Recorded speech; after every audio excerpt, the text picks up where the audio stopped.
The United Nations is hoping a second aid convoy will be allowed into the besieged territory tonight. So far, no foreign nationals, including more than 50 Australians, have been allowed to leave. Bristling with firepower and preparing for the worst.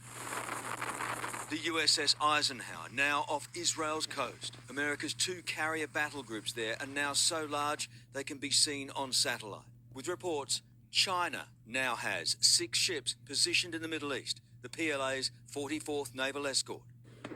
As the conflict again spills over Israel's borders, here in Lebanon, Israeli Defense Force video showing targets hit across the northern border. And for the second time this week, an Israeli airstrike direct into the Palestinian West Bank. A mosque hit overnight in Jenin, 4 killed. Israel claiming it was a Hamas hideout. In Gaza, the air campaign is intensifying. More strikes to the south, the so-called safe zone. This home destroyed, 7 killed, 40 others were injured.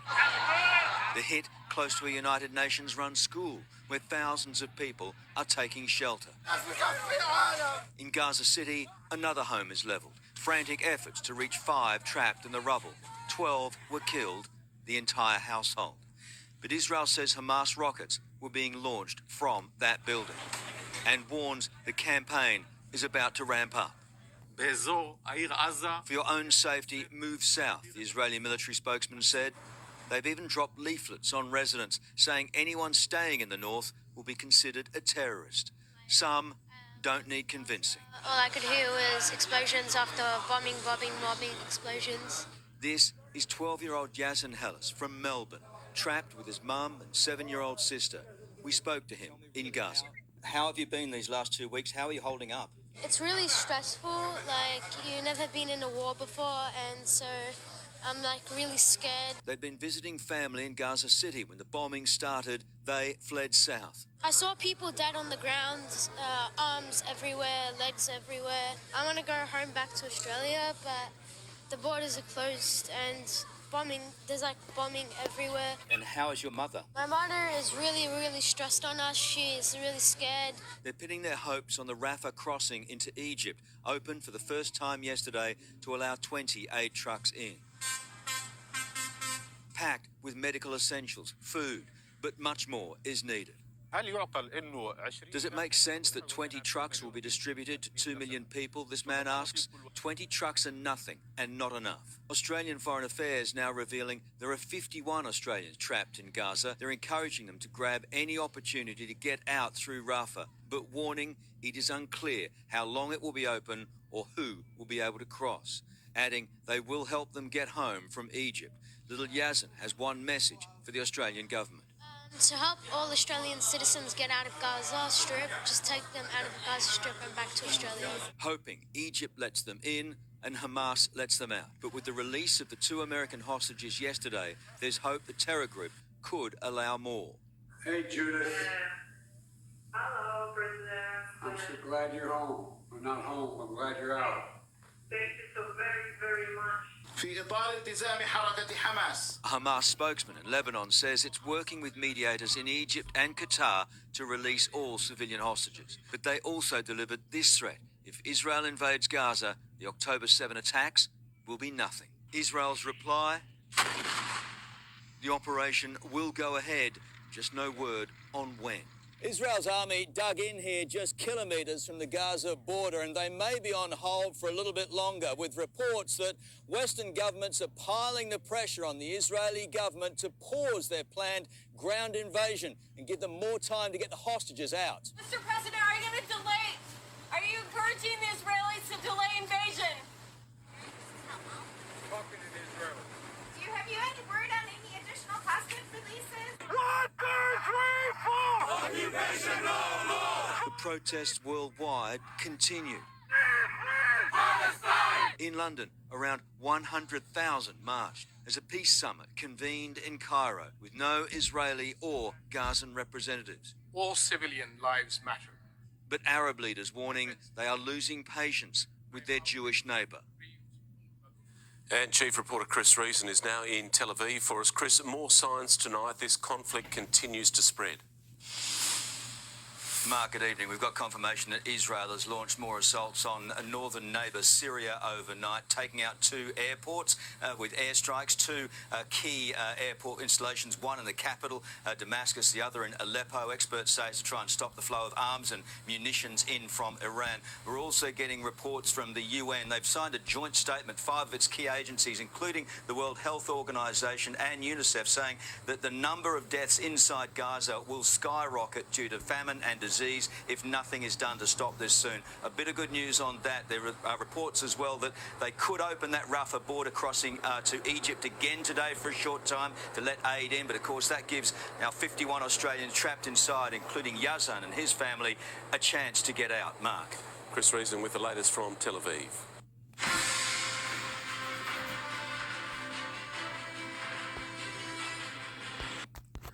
First and foremost, I want to give all honor and glory to Yahweh, Bahashem, Yahweh Shai, Bahashem, Rakah HaKodash. Double honors to the elders and apostles of GMS who I learned from. Shalom to the hopeful elect, preaching His word in truth and sincerity, and to you ribs, to you sisters out there learning in silence and staying in order. Right? We have to, really watch what's going on out there. I know that sometimes it gets repetitive, but this is major news, where the armies are getting closer and closer to the Lord's judgment, right? And a lot of hooks are being put in people's jaws pertaining to the book of Ezekiel, I believe it's 36, where the Lord's going to put the hooks on these nations to move towards war. As you saw, the Arab nations, Ishmael is getting fed up with the treatment of their civilians, which is a breach in the Geneva. Geneva is basically a code of ethics of war where civilians cannot be targeted. But Esau is such a smooth criminal that he made up this word called insurgents, where it's just civilians that go to war and anybody could be labeled as such. So they're accusing these civilians of housing terrorist groups inside of hospitals, which doesn't make any sense. Why would somebody trying to free a people put a target on a place where, like a hospital where they need it? It just doesn't make any sense. But, these Amalekites, aka also the Egyptians, they're also Egyptians as well, because they're the ones oppressing, the ones making these kind of moves.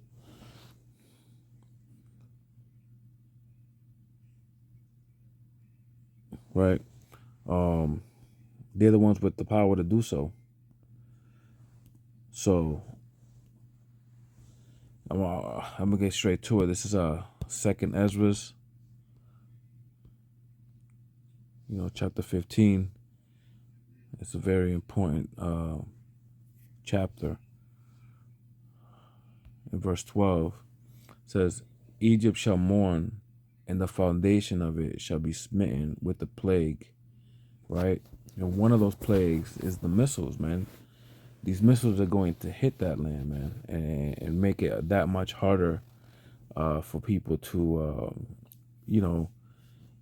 do regular things. Like there was a video of an Amalekite taunting the Ishmaelites with drinking water while, they had just put concrete inside of the Ishmaelites' water supply, and one of them was taunting them. But Yahweh Hashem Yahushua is going to reverse that on you. It's going to hit that reverse card. You see, it's going to be hard for you to drink that water. Although you was proud and, you mocked. The book of Sirach talks about not defrauding the poor, right? Not mocking them, right? But Esau's this wicked ass devil, man, that he's going to do things like that. It says, 2 Ezra 15:12, Egypt shall mourn, and the foundation of it shall be smitten with the plague and punishment that Yahweh Ba'ashim Yahushai shall bring upon it. Right? You're not going to be able to escape. See, this is much bigger than what you're looking at in the news. The super elites allowed this to happen, while the people are sacrificed. So these people are going to be taken by surprise. Verse 13, they that till the ground, right, which is the regular people, civilians of your people that you don't care about, says they that till the ground shall mourn, for their seed shall fail through the blasting and hail, and with fearful constellation. And that word constellation goes into stars. It's a bright figure in the skies, right? And what looks like stars, you know, in the night that makes you fear will be these missiles. You see the Iron Dome, how, you know, these things come in and they just explode as gases in the air. Well, a star is allegedly a ball of gas, you know, fire. See? Verse 14, woe to the world and them that dwell therein. Right? And that word world goes into people, governments.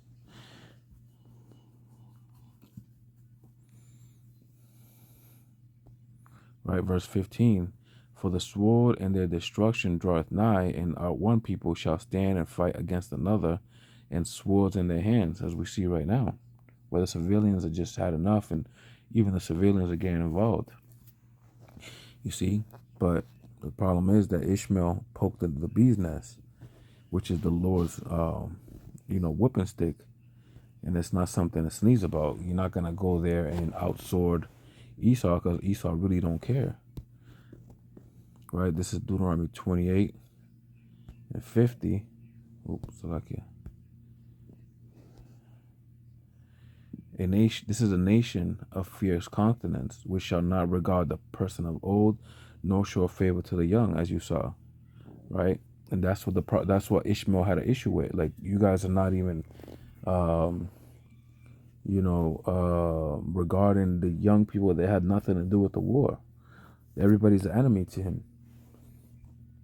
You see, but the other nations are going to get fed up, and Yahweh Hashem Yahushua is going to cleanse that land eventually of all the blood and turmoil that you had to spill to attain that land.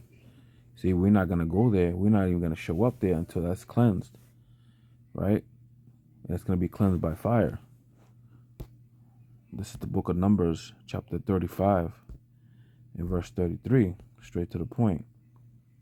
It says, so ye shall not pollute the land therein ye are, for the blood it defileth the land, right? That the land over there, our land, has been defiled with a lot of sexual immorality and murders and idolatry, all kind of things, you know. But so much as more is murder, man, of the innocent. Well, nobody perishes being innocent, but you know, there's a lot of people out there who was killed. You know, and it needs to be, that land needs to be cleansed before we go in there. It says, so ye shall not pollute the land wherein ye are, for blood it defileth the land, and the land cannot be cleansed, for the blood that is shed therein must for the blood that is shed therein by the blood of him that sheddeth. Right? That's the only way that place could be cleansed, man. It's through the cleansing of this place, man. Which reminds me of Isaiah chapter 14, I believe it's 25.